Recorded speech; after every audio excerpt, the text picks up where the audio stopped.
우리 동네 엄마방송국 행복맘 이면하고 있는 활동가들이 있어요. 그 활동가들의 축제라고 할 수 있는 한마당 축제가 있는데, 그 한마당 축제 안에 있는 희망성남 마을 주간이 9월 1일부터 있었다고 해요. 15일 동안 이루어지는데요. 여러 가지 활동가들의 이야기와 그리고 앞으로 활동가들이 더 발전되고 마을 안에서 어떻게 활동을 하면 더 재미있는 활동을 할 수 있을까, 그거에 대해서 토론을 하는 장이 열린다고 합니다. 성남에 살면서 우리 활동가들이 무슨 일을 하고 있고 공동체가 무엇인가, 이거에 대해서 많이 궁금하기도 하고 이번에 많이 알게 될 것 같아요. 네, 오늘 그 이야기 첫째 공론장으로 저희가 찾아가 볼 건데요. 민과 간이 협력하는 것을 어떻게 하면 협력이 잘 이루어질까에 대한 토론을 했다고 하는데요. 그 토론장을 저희가 간단히 스케치했습니다. 그리고 오늘은 마을 공동체 지원센터의 센터장님이신 고경아님을 모시고 그날 있었던 토론이 있었던 내용들을 한번 같이 들어보려고 합니다. 네, 그럼 잠시 후에 센터장님을 모시겠습니다. 안녕하세요. 안녕하세요. 네, 소개 좀 부탁드리겠습니다. 안녕하세요. 저는 성남시 마을공동체지원센터의 센터장 고경아입니다. 반갑습니다. 네. 올해로 9회, 9번째 맞이하는 성남시 행복마을 한마당 행사를 해왔었는데요. 올해는 제9회 성남시 행복마을 한마당이에요. 근데 이제 저희가 올해는 특별히 희망성남 마을 주간이라고 성남시가 마을 공동체를 지원하는 정책을 도입하면서 주민자치과의 행복마을 팀이 있었어요. 그래서 그 행복마을 팀에서 이제 마을 활동을 지원하는 일을, 이 일의 목적이 뭘까라고 했을 때 행복한 마을을 이루는 것, 주민들이 마을에서 행복하게 살 수 있도록 지원해주는 일을 이 팀에서 한다. 그래서 이제 그게 행복마을 한마당 행사의 앞에 네이밍이 되었다고 얘기를 제가 전해 들었어요. 네, 이게 센터가 생긴 지가 얼마나 됐죠? 2010년도 12월에 저희가 센터가 생겼거든요. 이 센터가 생길 수 있었던 근거는 그 성남시 마을공동체 만들기 지원 조례가 있는데, 조례는 2015년도에 만들어졌습니다.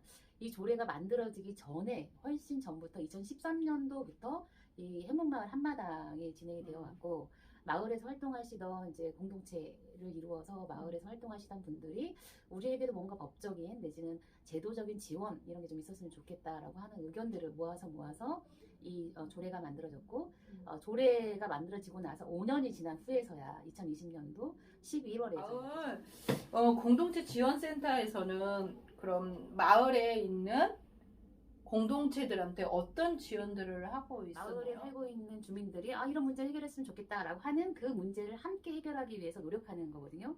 그럼 마을에 무슨 문제가 있을까라고 저희가 들여다봤더니 층간소음 문제, 좁은 그런 골목에서 주차하는 문제, 내 집 앞에 아니고 저기 남의 집 앞에 쌓아놓는 쓰레기 문제, 그리고 인도 위에 물건들을 막 많이 쌓아놓아가지고 걷는 거에 대한 보행의 문제, 또 킥보드가 너무 빨리 달리고 막 위험하게 다녀서 내가 걷는 거에도 불편하고 또 운전자에게도 방해가 되는 문제, 또 여러 가지 그런 문제들에 대해서 주민들이 이런 문제가 있다, 이런 문제를 좀 해결했으면 좋겠다라고 하시던 분들이 335 모여가지고 야, 우리 이런 문제를 해결해볼까?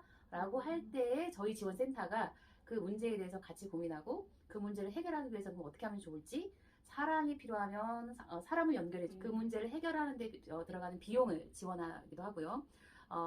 가장 큰 일은 마을 공동체들이 활동하는 일을 의미 있게 불러주는 일.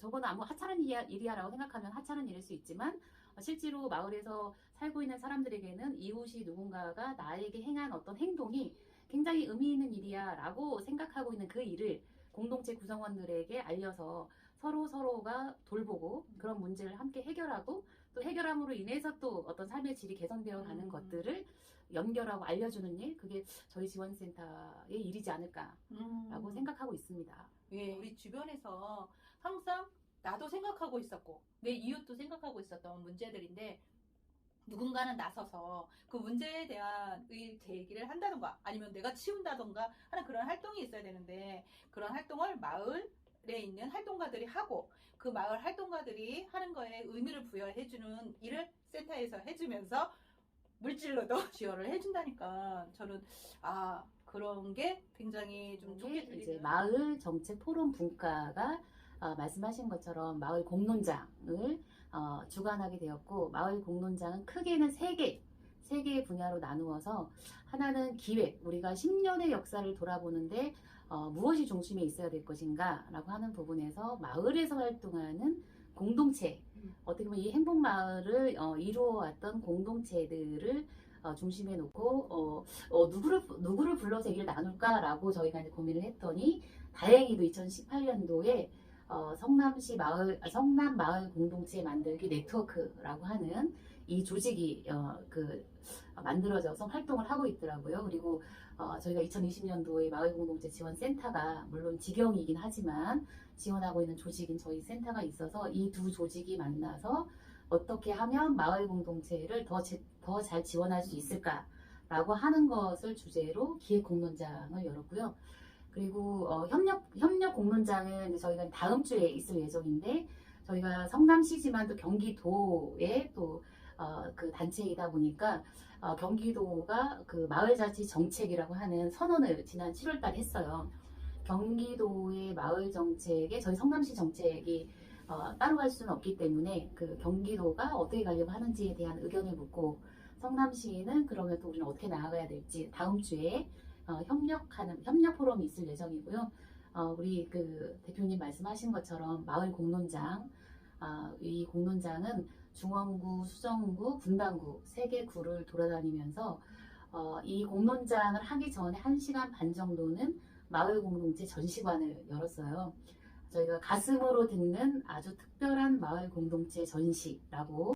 마을 공론장이라는 표현이 참 어렵기도 하고 공론이라는 표현도 좀 어려운 감이 좀 있어요. 그런데 굳이 저희가 마을 공론장이라고 이제 표현을 한 것은 카페에서도 얘기할 수 있고, 우리가 그냥 이런 사무실에서 앉아서 얘기하는 것과는 달리 우리가 하는 말에 대한 어떤 책임, 그리고 이 지금 생각이나 하는 말들을 좀 더 발전시켜서 좀 더 대안적인 고민, 해결을 향한 어떤 그런 에너지, 이런 것들을 모으는 장이다라고 하는 거에 대한 마음가짐과 어떤 자세, 태도, 이런 것들을 좀 달리해보자라고 하는 부분이 좀 있었어요. 그래서 네. 정말 그 공론장마다 다 그 테마가 있어가지고요. 굉장히 그 활기찬 토론이 되었을 것 같다라는 기대와 함께 여러분들도 기대해 주세요. 다음부터는 그 공론장 이야기가 여러분들을 찾아갈 겁니다. 네. 근데 이렇게 말씀을 이렇게 나누다 보니까 공무원 같지 않은 데요. 네. 공무원 같지 않으신 센터장님이세요. 센터장님도 네네네. 공무원이신 거죠? 네, 저는 임기제 공무원입니다. 네네. 그러니까 임기가 있는 공무원이고, 음. 이런 마을 공동체 활동을 지원하기에 약간 적합한 이런 사람들이 이제 필요한 거죠. 그래서 훨씬 민간에서 활동하고 주민들과 함께 활동했었던 경험을 가진 사람들이 이제 시에서 채용을 해서 주민들의 활동을 더 잘 도와줄 수 있도록 그래서 채용된 공무원입니다. 아니, 굉장히 이렇게 말씀하시는데 그 활동가들을 좀 이해하시고 마을 안에 부터 수원에 있는 행궁동에서 활동을 했는데요. 그러니까 주민들을 도와주는 일이었어요. 그러니까 역시 지금도 지원센터도 역시 도와주는 일인데, 주민들을 곁에서 돕는 이제 약간 조직들, 어떤 역할이 좀 많이 다양한 것 같아요. 이 마을공동 지원센터 같은 그런 이런 조직도 있고, 저는 민간에 있는 수원 KYC라고 하는 시민단체에서 화성 길라잡이라고 하는 공익적 활동을 하는 때에 그 세계문화유산에 살고 있는 주민들이 세계문화유산이 되어야 된다라고 하는 그런 철학을 가지고, 한 3년도, 4년도에는 이게 마을 공동체 내지는 마을 만들기라고 불리워지진 않았어요. 그냥 마을에서 활동하고 있는 주민들과 함께 주민들이 무언가를 해결하고자 하는 일에 함께 돕거나 함께 하는 일 정도였는데, 그게 이제 오늘날에 와서는 그걸 마을 공동체 활동이라고 이름을 그렇게 붙여주게 된 거죠. 그래서 이제 활동을 언제부터 시작했냐라고 말씀을 이제 그렇게 묻는다고 하면, 저는 2003년도에 제가 화성 길라잡이라고 하는 그런 공익적인 자원 활동을 할 때에 주민들을 만나게 됐고, 이 활동으로 연결되게 된 약간 터닝 포인트가 그 시점. 공동체 활동을 하고 있고, 그다음에 이제 미디어, 또 마을 미디어라고 해서 그런 공동체 활동을 하고 있는데, 사실 공동체 안에서 이렇게 하는 게 굉장히 힘들고 어렵더라고요. 맞아요. 예, 왜 하는지 모르겠어요. 그래서 뭔가 조언을 좀 듣고 싶다라는 생각이. 예, 네. 조언을 좀. 제가 조언을 할 만한 그 사람은 못 되는 것 같고요. 사실 뭐 지금 당장이 너무 어렵고 힘들더라도 이것이 나에게 오는 의미가 있을 것이고, 근데 다만 요즘은 이제 뭐 공모 사업이라든가 어떤 사업 이런 거에 너무 매몰돼가지고 공동체가 무엇을 이루고자 했는지에 대한 목적도 잊어버리고 내가 이 일을 왜 하려고 했는지도 잊어버리고 그렇게만 가는 너무 빠르게 가는 그런 흐름에 대해서는 한번 멈추고 내가 왜 이 일을 하고 있는 거지? 내가 이 활동은 나에게 무슨 의미가 있는 거지?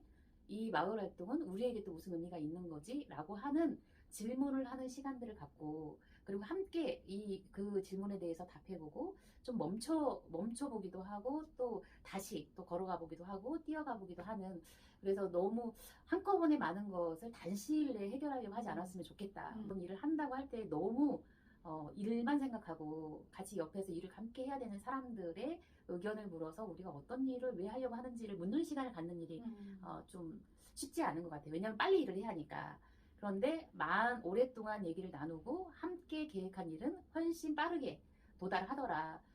그러하니 시간이 조금 더 걸리더라도 당장 나 혼자만의 생각으로 어떤 공동체를 끌고 가려고 하기보다는 공동체 구성원들이 충분히 의논하고 같이 토론하고 이 활동의 목적지는 어디인지 다시 한번 살펴보고 공동의 목표를 향해서 함께 나아가는 것이 필요하겠다. 그 활동은 우리 모두에게 행복한 삶, 우리 행복하길 바라는 데서 오는 거잖아요. 그러면 과정은 사실 행복한 적 별로 없는 것 같아요. 지금은 항상. 지금이 가장 힘들고 괴롭고 슬프고 원망스러운 일이 너무 많은데 그럴 때마다 나 혼자가 아니라 같이 그죠? 옆에서 괴로워하는 사람을 보면 좀 덜 괴롭더라고요. 더 괴로운 사람을 찾아라. 같이 괴로우면 조금 덜 괴로우니까 함께 그런 고통도 나누고 함께 즐거움을 찾아가다 보면 우리가 가고자 하는 게 어떤 그런 목적에 도달할 수 있지 않을까. 그래서 단시일 내에 모든 것을 해결하려고 하지 않았으면 좋겠다. 이런 생각입니다. 네. 굉장히 좋은 말씀을 해주셨어요. 지금 그 말씀 가운데 제가 지금 그러니까 처해 있는 그 입장을 뭐 이렇게 위로해 주시는 것 같다라는 생각이 들었어요. 너무 빨리 달려가고 계시는군요. 그렇죠. 제가 좀 너무 빨리. 네. 네. 뭐든지 우리 영원한 대한민국 사람입니다. 빨리. 네. 오늘 너무 좋은 말씀 많이 해주셔서 너무 감사해요. 감사해요. 들어주셔서 감사해요. 지원센터가 그러니까 활동가들인가 마을에 있는 활동 단체들한테 어떤 일을 하는지 이제 좀 알게 됐고요. 같이 가야 되는 게 맞는 것 같고 마을 안에서 여기서 우리가 이제 받은 거를 또 마을 사람들과 같이 나눌 수 있도록 이번에 기획공론장에서 이런 일들이 같이 이루어지면서 앞으로 민과 간이 함께 갈 수 있는 좋은 방법은 이웃사촌이라는 제가 결론을 좀 그렇게 느꼈습니다. 네. 오늘 우리에게 즐겁고 재미있고 유익하고 멋진 조언을 해주신 고경아 센터장님께 큰 박수를 감사합니다. 지원센터가 여러분들의 이웃이 되어드리겠습니다. 네. 저희 우동맘에서 이번에 특별하게 준비한 프로젝트로 희망성남 마을 미디어 협의회에서 5개 단체가 같이 만들고 있습니다. 좋아요, 구독 구독 꾹꾹 눌러주세요. 추천도요. 추천